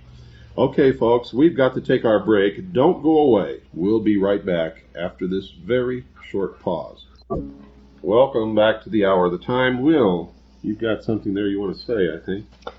Yeah, I'd like to give a little message to my brother Masons out there. I know that all those who are listening are thinking some pretty hard thoughts about me. You're thinking things like that I'm a traitor to the craft. Well, I'm thinking that you're a traitor to your country. And if you think that I've betrayed my brothers, I feel that you've betrayed me with your deception. If you believe that I've broken my oaths, and even if those oaths are valid, something that I do not believe, I think they're null and void, well, then I just have to say this, so what? We all gotta go. Now, my brothers can go quietly into slavery, living a lie and burying their heads in the sand, or you can go like a man, squarely facing the truth and fighting for freedom. I honestly believe this, and I honestly believe that the whole nature of the craft is sinister. Wow. That's quite a statement there, and I certainly admire you for saying that. I had no idea that you were going to do that. In fact, you showed me the piece of paper just as the music was beginning to fade out and indicated to me that you wanted to say something. So, yeah, wow, that's pretty good. Okay, let's get on into the rest of the program. What are some of are there other signs and signals that the secret societies, Freemasons in general, use to identify themselves to each other? I've never been a member of any other secret society besides Freemasonry, and much to my joy and to your good fortune out there, I have already told you most of the secrets that are protected by the craft, as far as the common layman of the craft will know, with the exception of one, and that is concerning Hiram Abiff, who is a bit of a patron saint, I guess, of Freemasonry, somebody they pulled from the Bible and turned into a character to give a meaning to their ritual. When two Masons come together, one of the easiest ways that they'll come to know each other without having to shake hands, hug in the middle of the street, or do little foot dances, or whatever kind of nonsense that they're doing out there, they'll just come up and say, well, hi, Hiram, how you doing? Or, hello, Mr. Abiff. Or if you want to catch a Mason on the phone, you just tell them that H. Abiff is calling, and believe me, you'll get service right away. Well, that's good to know. We can certainly use information like that.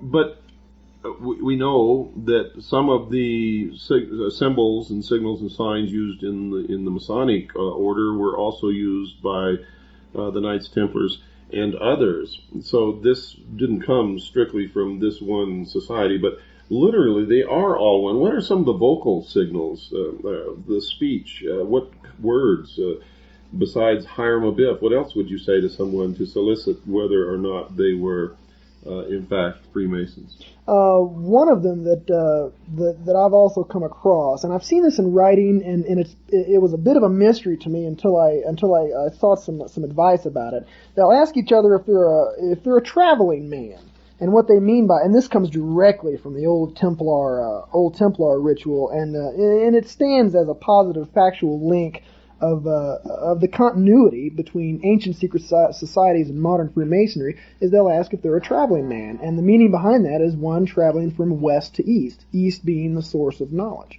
Or illumination. Ah. It's also the point where the sun rises, which goes back to the first religion, which was the cosmology, where all of these religions and secret societies sprang from, which was the worship of the sun. The source of illumination, the source of warmth, the source of all life, the source of everything, rises in the east every morning and is, in fact, for those who really understand, the morning star.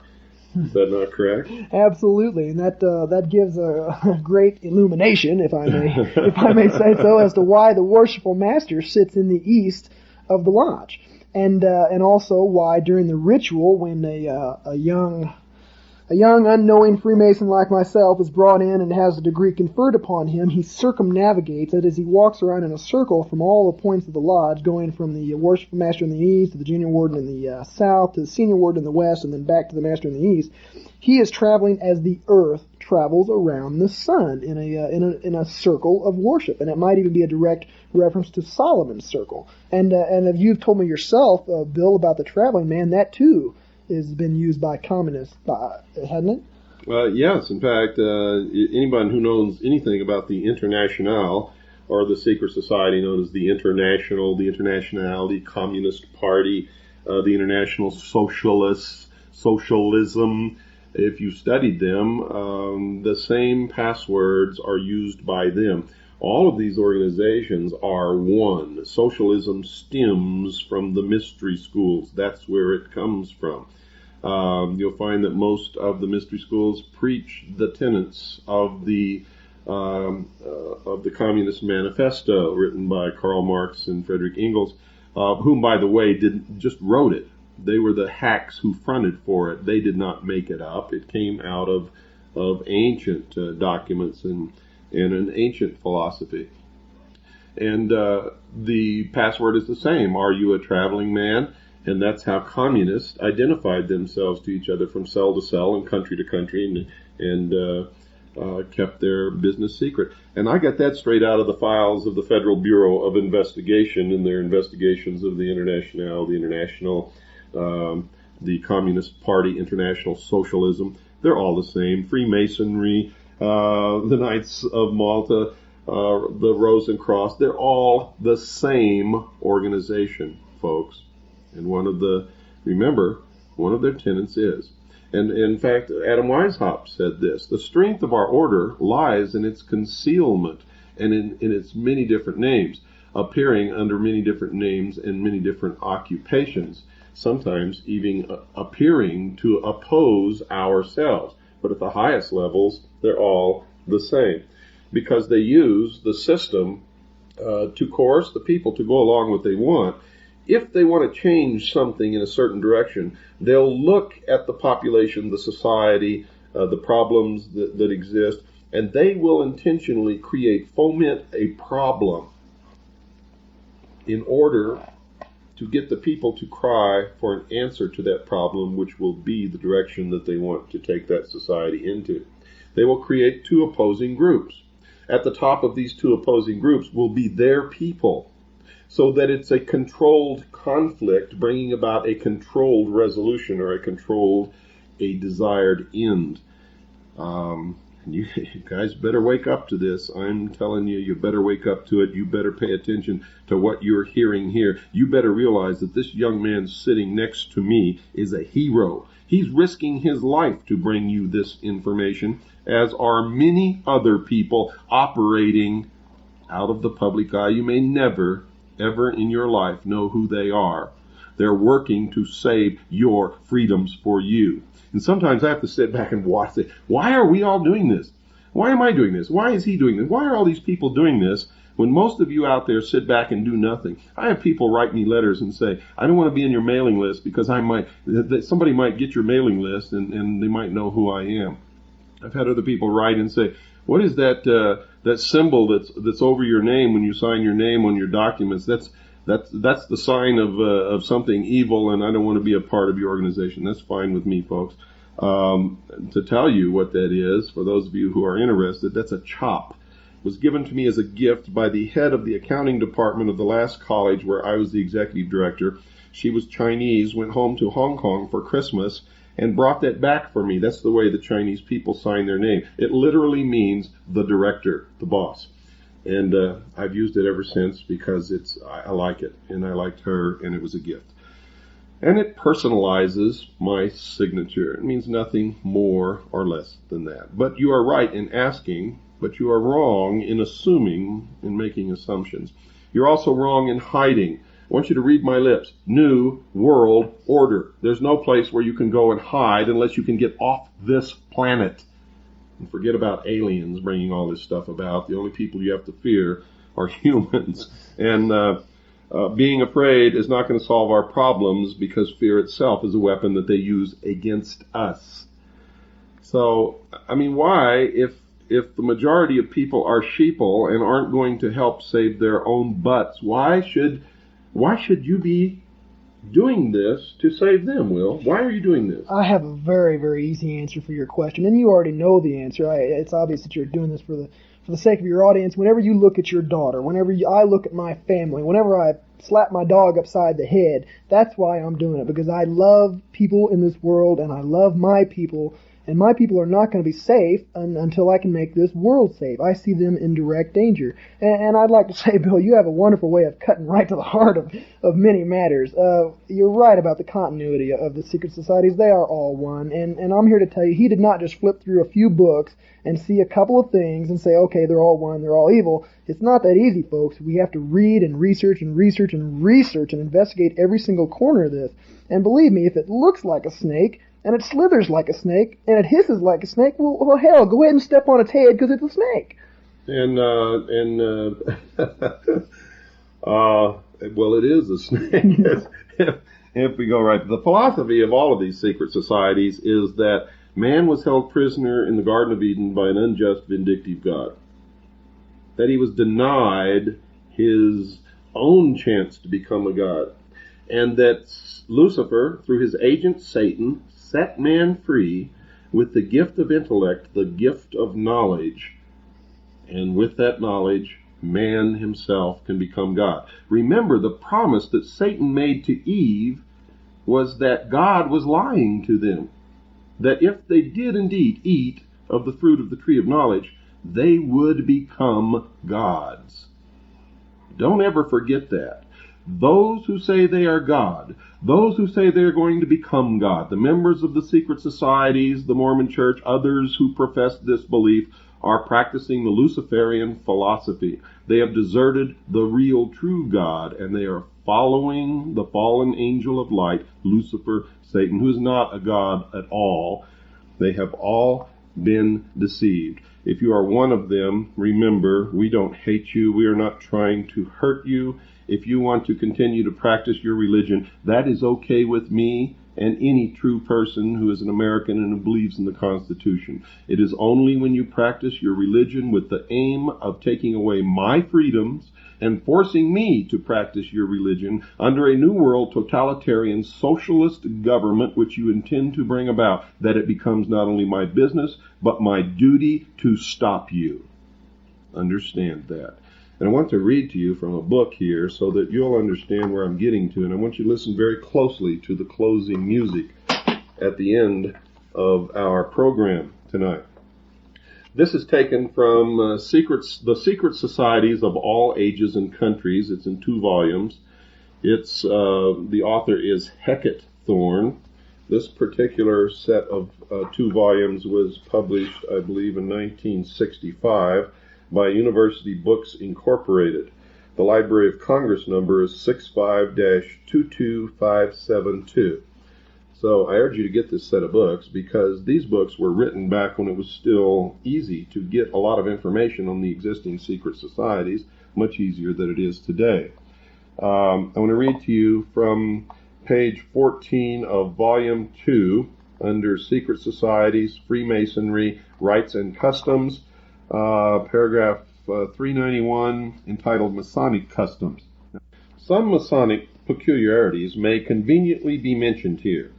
Freemasons frequently attend in great state at the laying of the foundation stones of public buildings. They follow a master to the grave. Clothed with all the paraphernalia of their respective degrees, they date from the year of light. The Knights of the Sun, the 28th degree of the Scotch Rite, acknowledge no era, but always write their date with 7 noughts, or 0000000. No one can be admitted into the Masonic order before the age of 21, but an exception is made in this country and in France in favor of the sons of Masons who may be initiated at the age of 18. Such a person is called a Louis in England, and that's the source of that name, and a Louvetou in France. This latter word signifies a young wolf, and the reader will remember that in the mysteries of Isis, the candidate was made to wear the mask of a wolf's head. Hence a wolf and a candidate in these mysteries were and are synonymous. Macrobius, in his Saturnalia, says that the ancients perceived a relationship between the sun, the great symbol of these mysteries, and a wolf.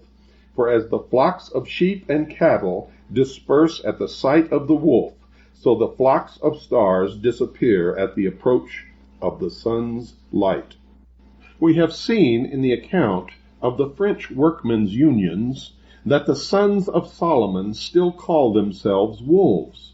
The adoption of the Louveteaux into the lodge takes place with a ceremony resembling that of baptism. The temple is covered with flowers, incense is burnt, and the godfather is enjoined not only to provide for the bodily wants of the newborn member, but also to bring him up in the school of truth and justice.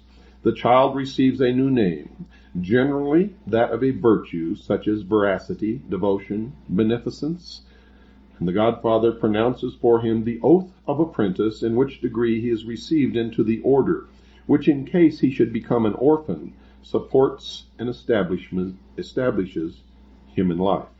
Now the key words here, folks, that I want you to remember and pay very close attention to when you hear the closing theme or the music that closes this program tonight is this, and I'm going to quote directly from it. Quote, Macrobius in his Saturnalia says that the ancients perceived a relationship between the sun, the great symbol of those mysteries, and a wolf. For as the flocks of sheep and cattle disperse at the sight of the wolf, so the flocks of stars disappear at the approach of the sun's light. Now remember in chapter 1 of my book, Silent Weapons for Quiet Wars, there is a quote of these people who have declared a silent, quiet war upon the American people using silent weapons that goes like this. Quote, a nation or world of people who will not use their intelligence are no better than animals who do not have intelligence. Such people are beasts of burden and stakes on the table by choice and consent. Unquote. In other words, cattle. I prefer to call them sheeple, the sheeple of the world. And of course, if they are the wolves, then you are the stakes on the table if you are indeed one of the sheeple. Well, that takes us almost up to the mark. Will, I want to thank you once again, and since this is the last program that we're going to be doing together for quite a while, I'm going to give you the next 30 seconds to tell the people out there, the sheeple, what they should hear. Thank you, Bill. There's only one message for the sheeple of America, and that is, bah. As for my family, I love you. And we're out of time once again. For all of you who have been helping in this great fight, God bless you. For the rest of you, God bless you too. But God help you to wake up in time. And I hope you listen to this closing number. Good night.